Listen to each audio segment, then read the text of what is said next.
All right, guys. Here is based on my cervical thoracic screen or assessment. Got my buddy Luke here helping me out. We're gonna see if we can just kind of combine all this into one video for the next couple weeks, make it a little easier, and then it kind of just flows with my normal eval a little better too, depending on what everyone's presenting with. But so we're gonna start with a little posture check. So just standing normal. Right shoulder's a little lower, a little more forward, not too bad. No significant deviations with lateral shifting through the rib cage. Little excessive lordosis through the mid C-spine.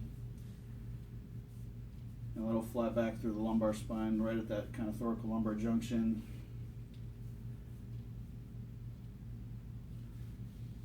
Otherwise, not too bad. Decent tone through the mid back. Pretty rounded through here, but pretty equal on either side. Go ahead and have a seat. So with posture, I'm just looking for anything that's like grossly different than what we'd expect. And there's nothing too crazy with that. So I typically start my cervical thoracic with a going right into neuro. I want to see if there's anything significant that would make me want to stop right away, and if there's a big radiculopathy or anything like that might be going on. You want to check that out right away. So I'll just start with reflexes.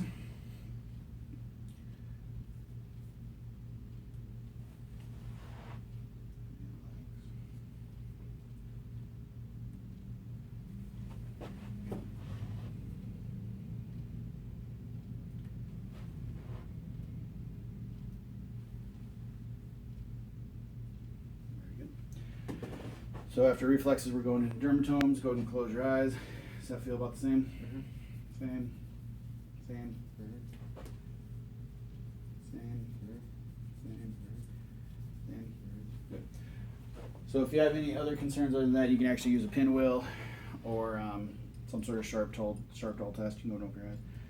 So this guy is the sharp end. So just can kind of feel like that. Other end's going to be your dull. I'm going to have you close your eyes again. I want you to tell me if it feels sharp or dull. Sharp. Sharp. Sharp. Dull. Dull. Sharp. Dull. Sharp. Sharp. Dull. Sharp. Dull. And then you can overlap a little bit too. Sharp. Sharp.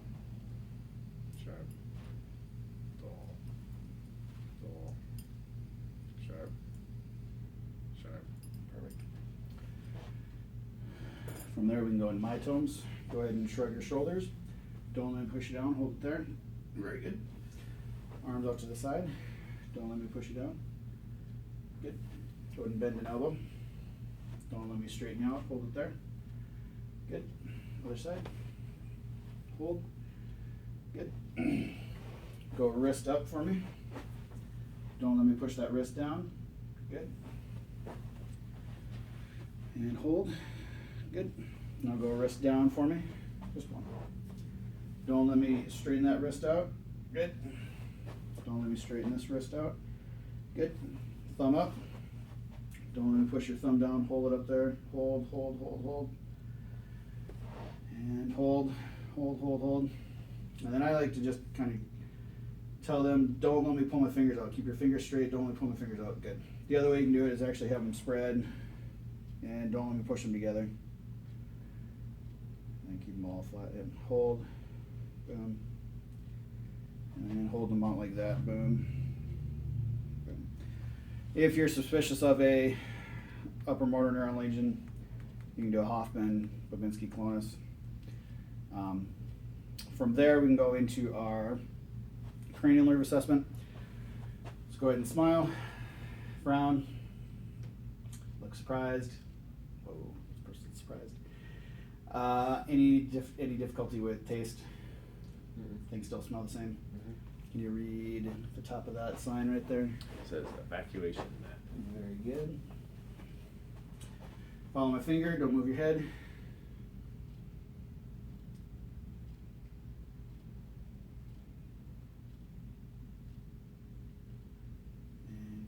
towards here. Good.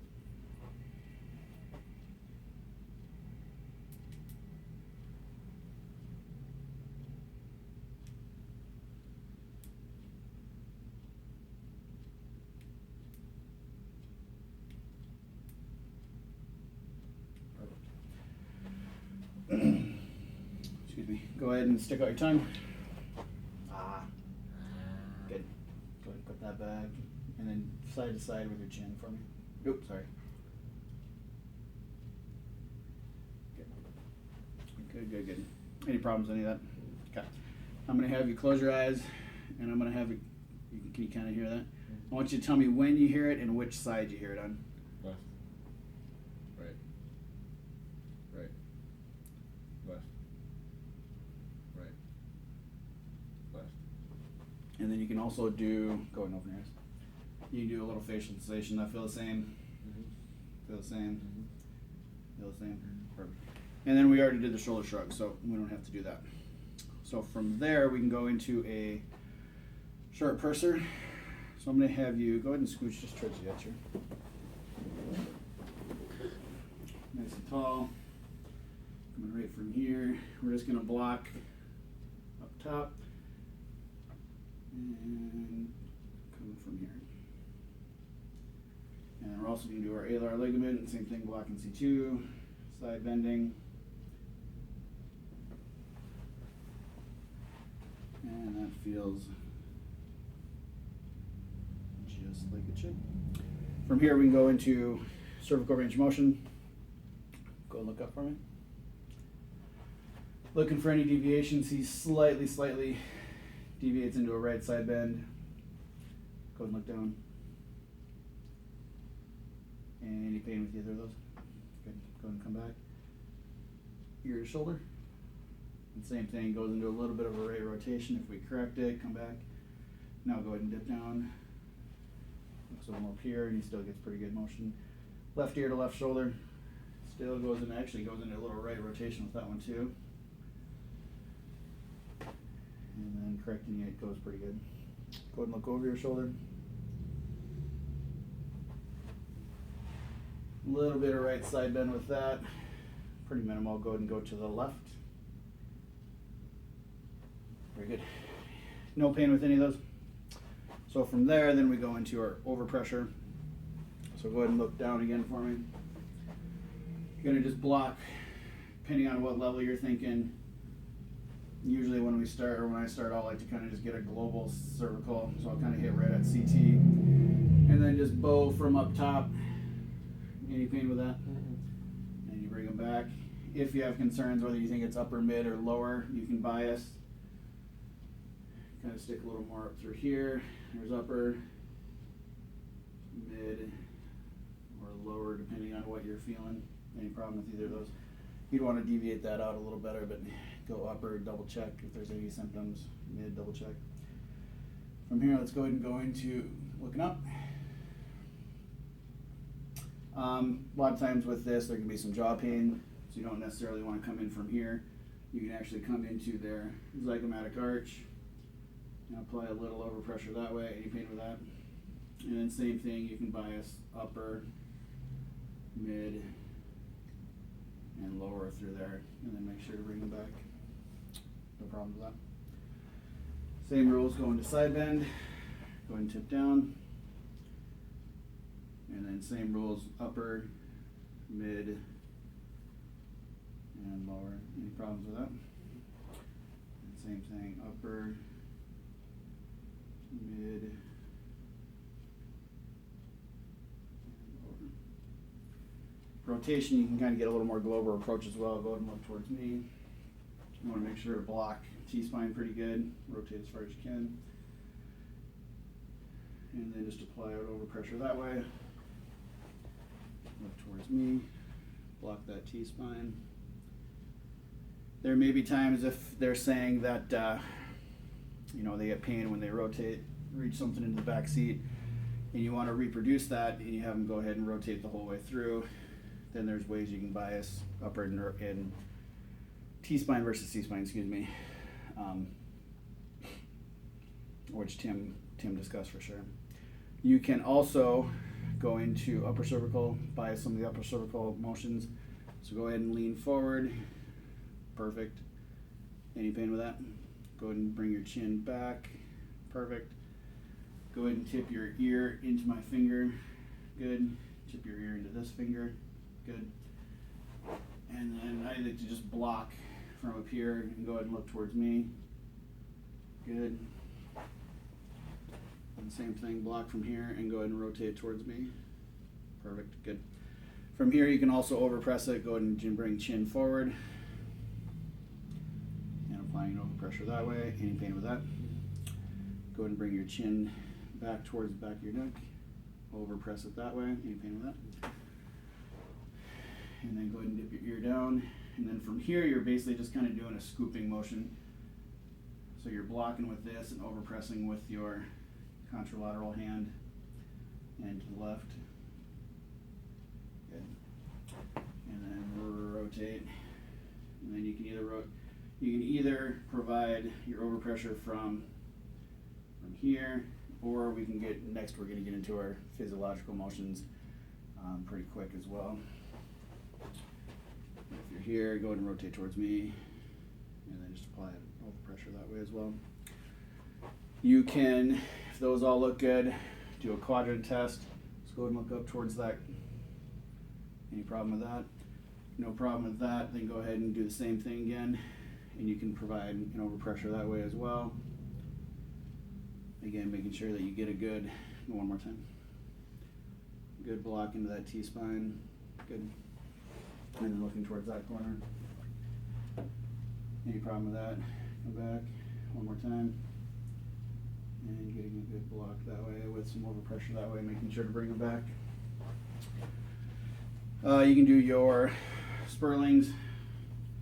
So side bend compression if you're thinking that there might be a radiculopathy going on. From here you can also go into a compression force as well, distraction. I just set those backwards. Sometimes, depending on the person and depending on their posture, I like to do this from behind as well. So if they have kind of really slumped over posture and you're standing in front and now you're doing a compression force, you're going to put a whole lot of pressure right into that CT spine. So a lot of times I'll come in here, kind of block, and then apply that force a little better. And I'll usually end with distraction. Seems to feel a little better. Excuse me. You can also go into a rotation lateral or a side bend test.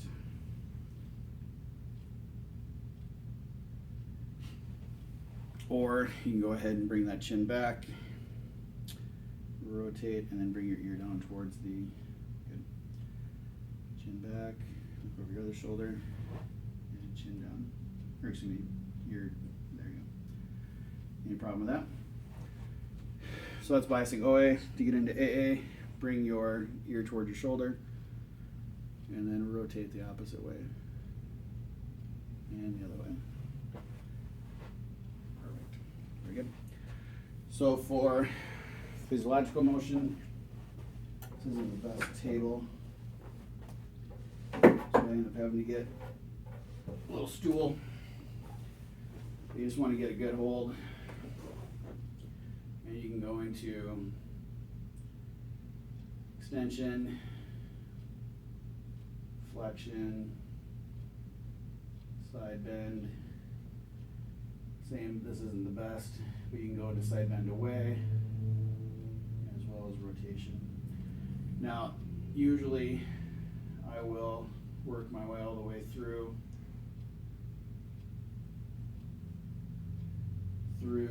C7, feeling how the quality of the motion, the feel of the motion, any restrictions, if there's any pain. A lot of times I'll just do this in a chair too, because like I said, we don't have any high lows, so we end up having to improvise a little bit. Now a lot of times if there is cervical pain, They have a lot of parascapular pain as well. So we want to be aware of some Cloward signs. So to rule out if there is cervical involvement versus thoracic, I'll go straight into this point into also checking thoracic range of motion. So go ahead and go hands behind your head, elbows together, and then go ahead and just bring your elbows down for me. All the way. So global thoracic flexion, looking for the quality of motion. He's got a little extra bump at T1 here. Go ahead and come back. You can also bias mid, upper, and lower at this point. So now as you're coming together, bring your elbows towards the top of your sternum. Boom. And you're looking at the quality. A lot of times I'll kind of put my hand right in here and then say, okay, go ahead and bend till you can feel pressure into my hand. Boom, then back up. Pressure into my hand. Good. Now bring your elbows towards your belly button. Good. So usually my cueing is top of the sternum, bottom of the sternum, into your belly button. From here, then we're also looking at extension. Go ahead and bring your elbows up towards the ceiling. Looking for quality, pretty stiff into this mid-thoracic for sure, and then gets a little excessive lordosis into the TL junction. Go relax. Fanning those elbows out. Now go ahead and just dip your elbow towards your hip for me. Very good. And then to the left. I'll usually have them do this a couple times. I kind of want to see what it looks like from the backside as well. Looking for the quality of the curve. I call them little pivot points. If all of a sudden it doesn't kind of move and you get a spot that doesn't want to, go ahead and do one more on each side. So he's got one at like T3 and then one a little bit lower, T9 on going to the left. And then arms crossed, and then go ahead and rotate. Very good. So from here, then you can also go into your overpressure, so behind your head again, close those elbows. And then if you're tipping down, you can again bias your head with you. You got upper, mid, and lower. For extension with your physiologic motions, I like to get a little stool out here. Hands behind your head again. Squeeze. So for the upper, elbows towards the ceiling, boom, just into there. You get into mid, now you can come into here.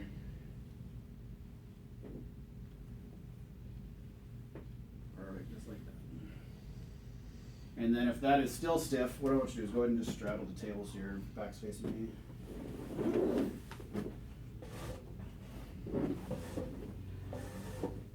From there, same thing, hands behind your head. Elbow squeezed. And then coming forward. If that's still tight, now you can go into a mobilization using hypothenar eminence. Provide a little distraction or a little overpressure. If you notice on the next one that they have some stiffness also in side bend,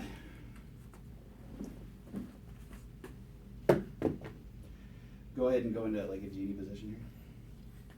There you go. So with this one, I'll kind of make sure to lock this shoulder right underneath my armpit, grabbing onto him, and then I'm just taking pisiform, and then I'm just going into a straight drop, coming down.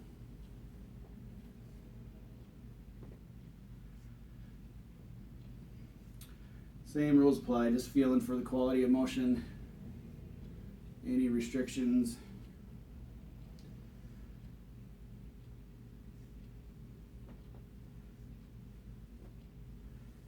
And then from here, I would do the same thing on the other side. Not sure it's going to show on the camera angle, but arms crossed again. And then from here, you're just going to rotate. And you can just apply a little overpressure that way. But if you're looking for physiological, same thing, pisiform, starting up top, and just applying Your pivot this way.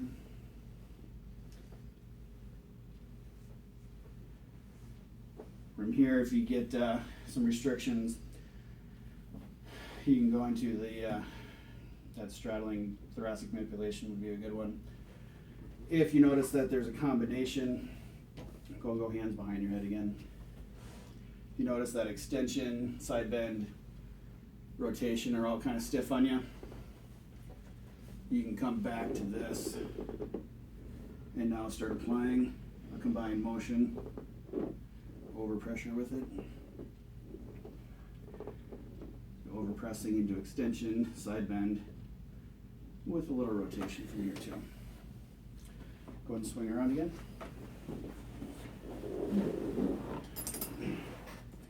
If needed, you could definitely go into a shoulder range motion with overpressure.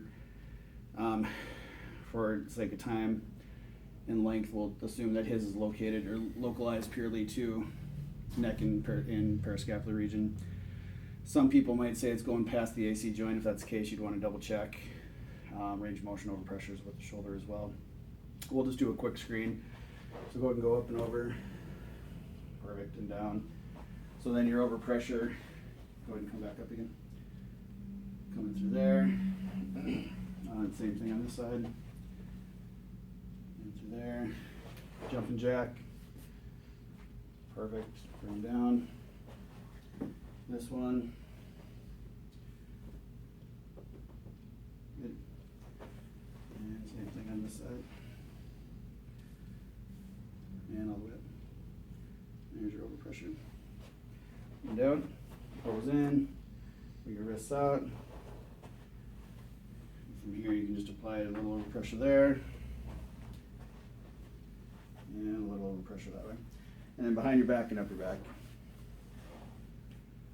And then same thing from here, you can go into a little overpressure. You can do internal, extension, or horizontal, depending on what you're looking for. And then same thing on this side, doing horizontal, internal, and horizontal. Horizontal, internal, or extension. You could definitely get into a little more specifics from there. Like I said, we're sticking more to the cervical thoracic region. So if we're thinking it's biasing more, he's got some upper cervical restrictions, and we want to double check that. Let's get you laying down here, Luke, on your back. Double check. Sit up real quick. And scooch towards me just a little bit. So then from here, if we're still thinking if their main complaint is cervical, we're going to double check our hypotheses going into some cervical mobilizations and movements. So a lot of times I'll just kind of just run through here quick, just doing kind of transverse glides, seeing how everything moves side to side, cranial to caudal, caudal to cranial, both ways. If we're thinking there's a little bit more of an OA restriction, we can kind of bias that a little bit.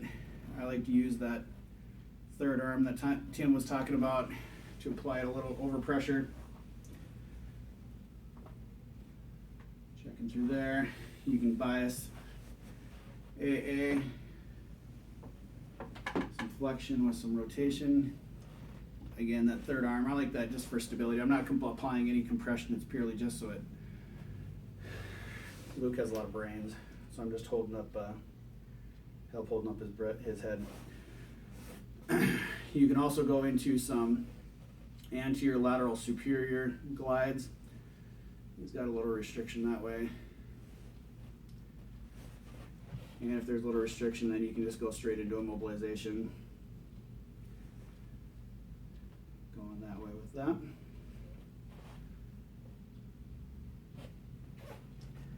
And then you double check, see if it's moving a little better, which it is. Same thing. I typically go cranial to caudal. Once we start getting you moving a little bit. And then checking the other side. And the sides are moving just a little smoother. From here you can check your up glides.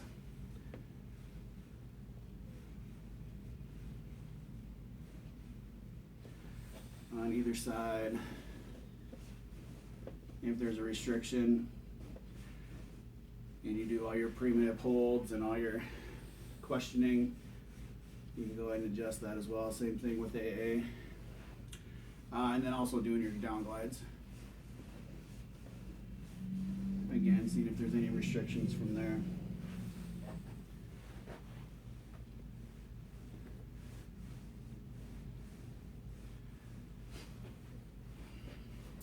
If you were going to do your pre-nip from here, here's your hold, any pain with that, then you would make sure to ask them some sort of question.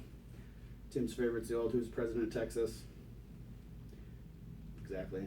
They give you that confused look. Go for it. Versus OA, if you come in here, rolling from here, same thing, pre-nip hold, and then you can go for it. Let's swing it around this way here, my man.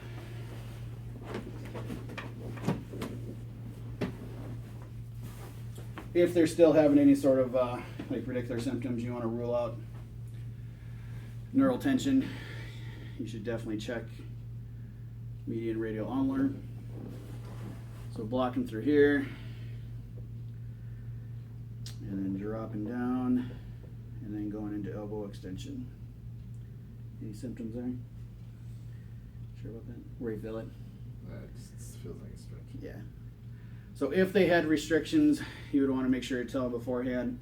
When we're doing this, we're going to see if there's any neurological, if there's a stretch. Basically, you're not going to say neurological. You're just saying, tell me if there's a little stretch. Tell me where you feel it. Tell me how it feels. From there, I'd also tell them that when we move, we're going to move into a side bend position, just like that, where you're going to bring your ear toward your shoulder or ear toward your opposite shoulder. But I'll tell you when to do that. So in this situation, if we're here, here, and here, we get, and all of a sudden Luke's like, yep, right there, I feel it. You can confirm it, going right ear to right shoulder. And Luke says, yep, I can feel that. And versus going the other way. Yep, definitely feel that. That will help give you some information as to neurological involvement or just muscle tension. For radial, go ahead and go thumb inside. Come down here. I like to block right through there. Boom. And you feel a little stretch with that? Where do you feel that? It's down by the thumb. Yep. So same thing, you can do some side bends with that. And then for ulnar, coming in here, stabilizing like you did before, hook that elbow in kind of your hip crease, and then just bringing that up and over. Anything with that? Where do you feel that? Yep, perfect. And then confirming it again with the side bend. From here, let's get you on your side. Let's go that way.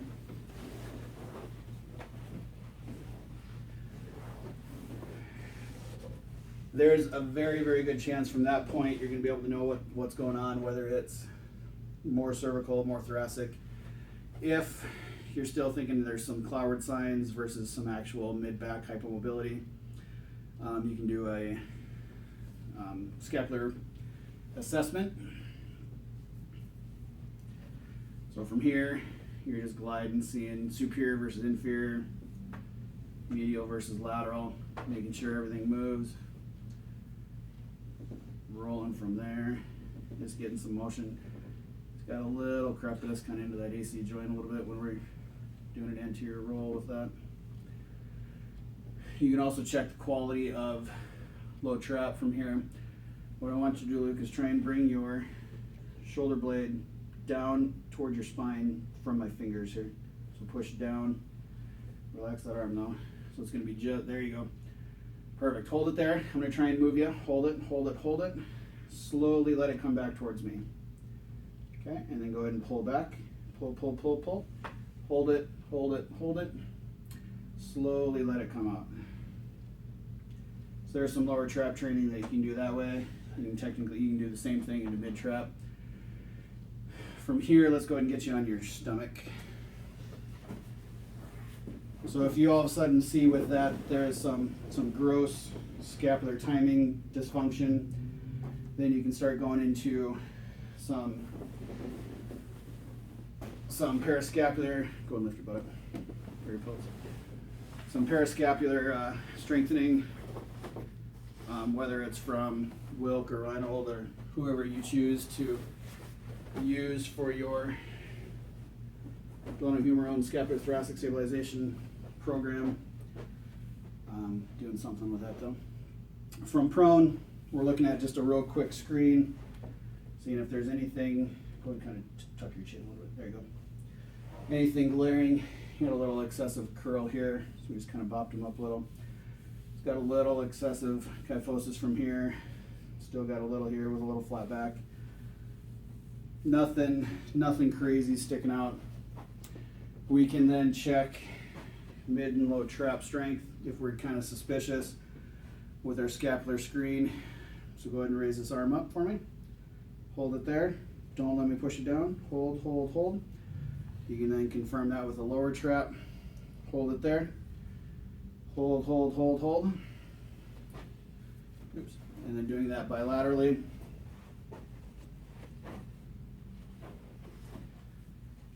Coming from here, raise that arm up, thumb up. Hold, hold, hold. Good. And raise that thumb up that way. And hold, hold, hold. You can then check rhomboids. Go ahead and roll your shoulders, squeeze your shoulder blades. Let your arm just relax at this point. Just go ahead and hold it, hold it, hold it.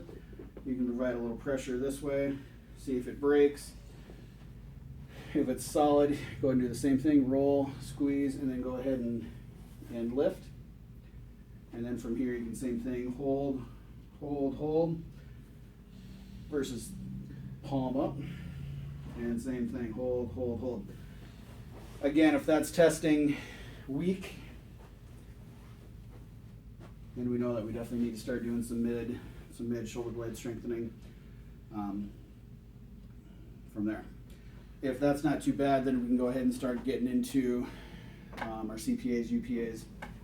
So from here, I like to get a good scoop and then apply my CPA this way.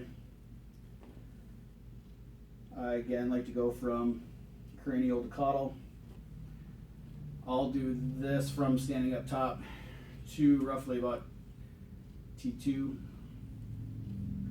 depending on the person, depending on the build. But getting a good scoop, getting a good skin lift off it. I think that's about where I'm going to go with Luke here. Depending on what that's doing, you can then go into your CPA, or excuse me, your UPA. Again, kind of playing, if you find something that's a little stiff, playing with the motion or with the angle. Going more cranial, caudal, or just keep on gliding.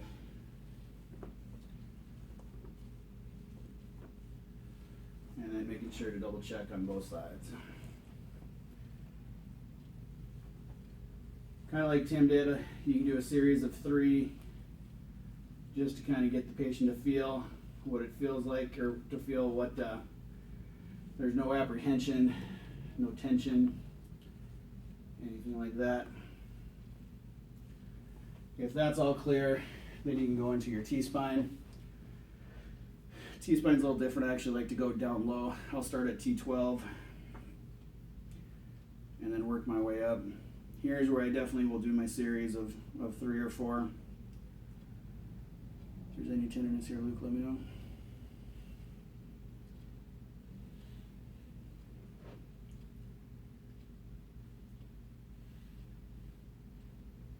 And then just keep working your way up. Once you get up top, you got to kind of change your position a little bit and change the angle of your hand. Making sure you're getting direct contact. If all of that is doing well, then you can go into your UPAs. And you can either do it, you can start doing your treatment with using Piezoform, or you can go into the double thumb. usually with CPA, especially with these guys, we're with Luke anyway, he's got kind of bony SPs. So that's why I went this way. We're going to get into a little deeper here, so I'm going to switch over to my double thumb and just gliding down. Same rules apply. 1, 2, 3. Usually first round or first sweep through, trying to get about a grade 3. Just seeing how it moves. If you get something that all of a sudden you know that's not how it's supposed to move, then you can come back into your piezoform position and start applying your force that way. And then just keep working. If, depending on the shoulder blades, Luke's are not bad at all, you could totally go piezoform all the way through here. Or if they're a little more retracted, you can go back to the thumb position. Or from here, you could definitely go into a dummy thumb position as well. So from there, you can go into your transverse glides. So I like to use dummy thumb with that as well, since we're talking about that. And then I'll take kind of pinky side right over the top, and then just start gliding that way. Same thing, series of 3 or 4, seeing what's moving, what's not moving. Something's not moving, then you can kind of glide over into that piezoform and give it a little more gusto. Otherwise, I'll use that dummy thumb all the way through.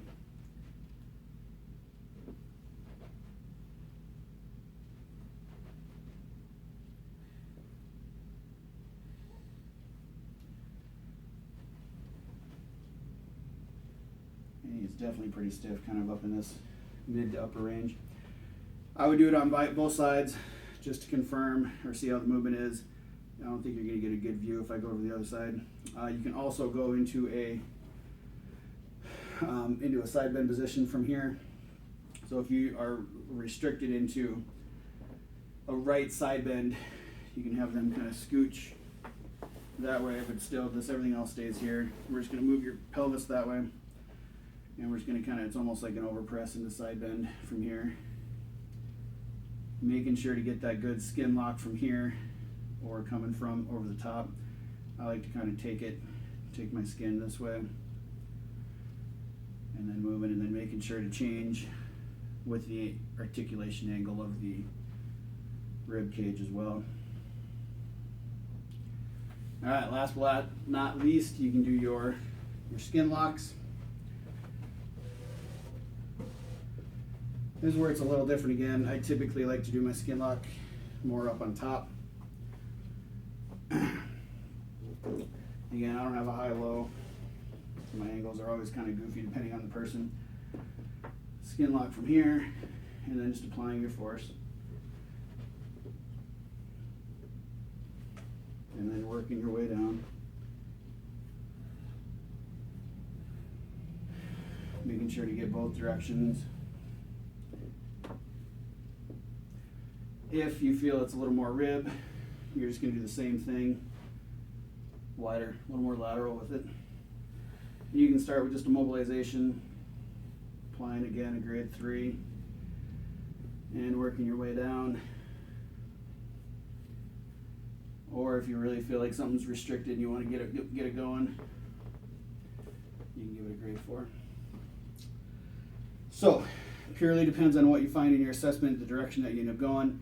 If you're going more periscapular strengthening or more scapular mobilization versus T-spine mobilization, cervical mobilization, purely depends on their asterisk signs and what you gain from your assessment during the objective intake.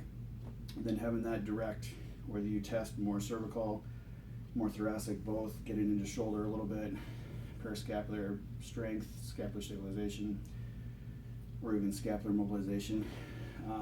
You can also kind of do some gliding this way. This is one technique that I like, is I'll kind of come, it's like a double glide. I'll come in the first rib, which tends to be pretty stiff, and then apply another grip. So I'm doing a down glide almost with my top hand, along with a not quite a true transverse, kind of a transverse with a down glide as well. Works really pretty good for a stiff scapular thoracic and a good scapular thoracic mobilization. All right, that's it. Thanks, guys.